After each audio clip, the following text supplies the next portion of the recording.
নমস্কার বন্ধুরা, সকলকে পরিবার চ্যানেলে স্বাগত। আশা করি সকলেই ভালো আছে। বন্ধুরা, লেটেস্ট খবর যে সপ্তম পে কমিশন বসছে রাজ্যে। ভোটের আগে দুর্দান্ত ঘোষণা করতে চলেছে রাজ্য সরকার। এর ফলে কতটা বাড়তে চলেছে বেতন, আজকে সেই বিষয় নিয়ে আলোচনা করব।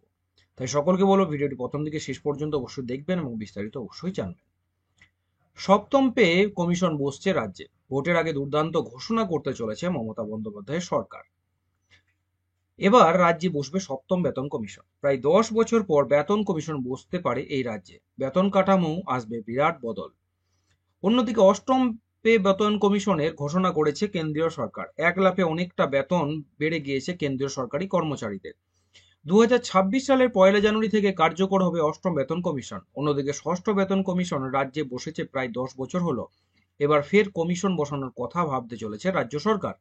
2015 সালে গঠিত হয়ে 2019 সালে কার্যকর হয়েছিল ষষ্ঠ বেতন কমিশন। এই বাজেটেও ডিএ ঘোষণা নিয়ে খুব একটা খুশি হয়নি রাজ্য সরকারি কর্মচারীরা।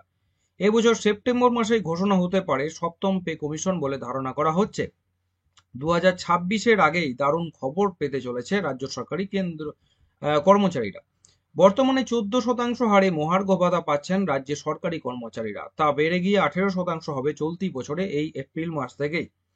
সাধারণত 10 বছর অন্তর কেন্দ্র ও রাজ্য সরকার নতুন বেতন কমিশন গঠন করে। জিনিসপত্রের দাম বেড়ে যাওয়া বা মুদ্রাস্ফীতির কারণে বেতন কমিশন বসানো হয়।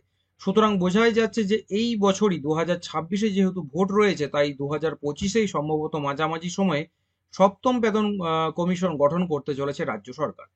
আসছি পরে ভিডিও নিয়ে। সকলকেই বলবো যারা চ্যানেল নতুন, চ্যানেলটি করতে অবশ্যই সাবস্ক্রাইব করবেন, শেয়ার করতে ভুলবেন না, নোটিফিকেশন বেলটি অপসারণ করবেন, ভিডিও লাইক করবেন। সকলে ভালো থাকবেন, সুস্থ থাকবেন।